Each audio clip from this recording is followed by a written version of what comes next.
Yo, what's up, guys? Pavy Daily Takes. I'm actually enjoying a beer on the episode today. Some of you guys may know Team USA lost again. We finished I think 7th. I think we lost to Serbia today, which is a good team. I just got off the phone with my dad. My dad called me.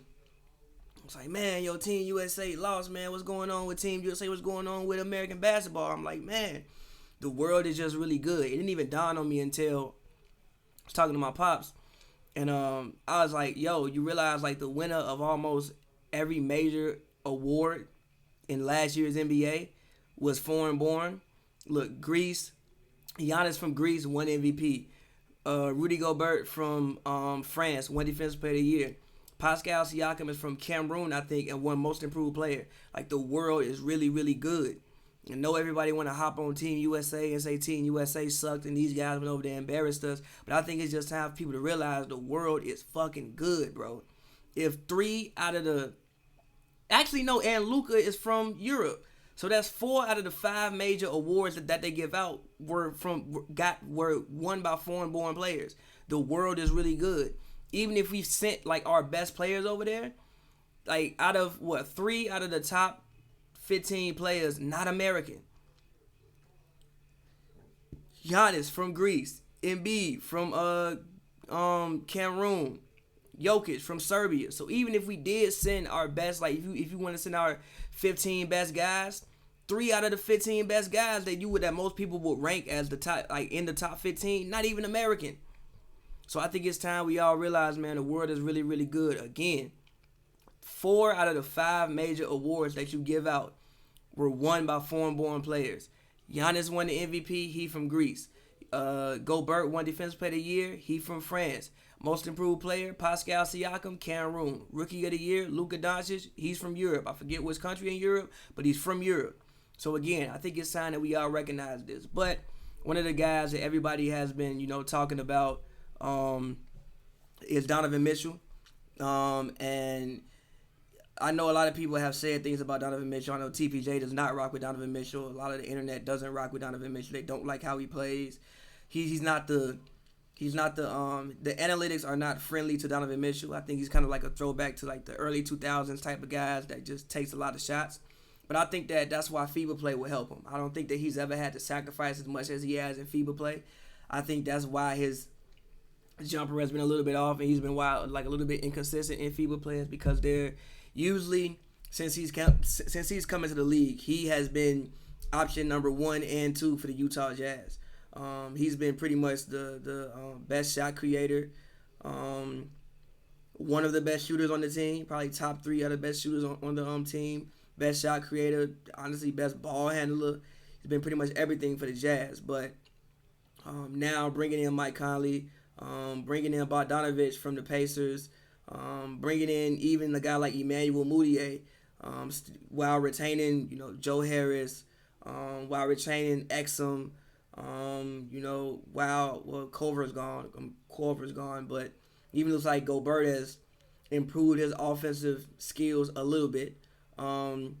He's going to be put in a situation where some nights he's not going to be able to just chuck up 25 shots, because you got other guys out there who are more than capable scorers. So I think that FIBA play will actually help Donovan Mitchell kind of get used to what it's going to be like with the Jazz this season.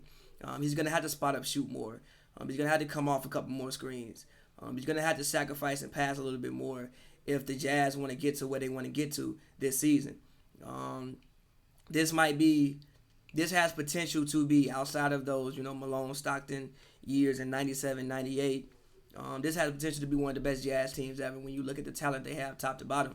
And again, I think that FIBA play will really, really help them. I think that FIBA encourages ball movement. I think FIBA encourages team play, back cutting, the little small nuances of the game that sometimes NBA play doesn't always encourage, because again, the rules are different. It's more predicated on isolation.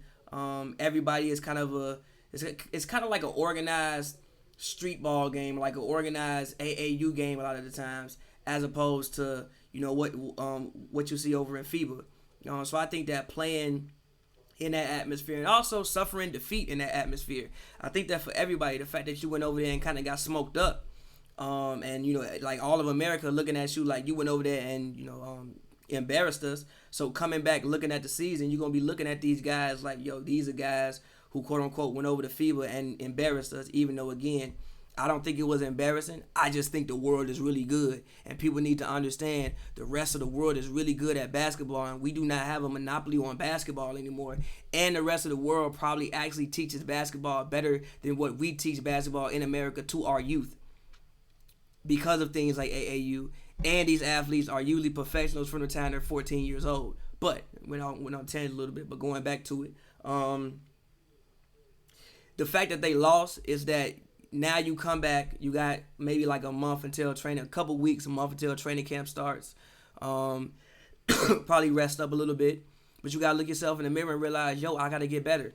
Like, I have to go out there and become a better basketball player. If we lost the way we lost, like, I think that the stars of the team, like Donovan, Kemba, Miles, those guys can go back and like look in the mirror and be like, yo, we got to get better. Like, we got to get better at basketball. What can we do better? And I think that this FIBA experience will really, really help a guy like Donovan Mitchell, because again, I don't think he's ever been put in a situation where he had to sacrifice as much as he's had to sacrifice in FIBA play. So I'm looking forward for big things from Donovan Mitchell this year. I think that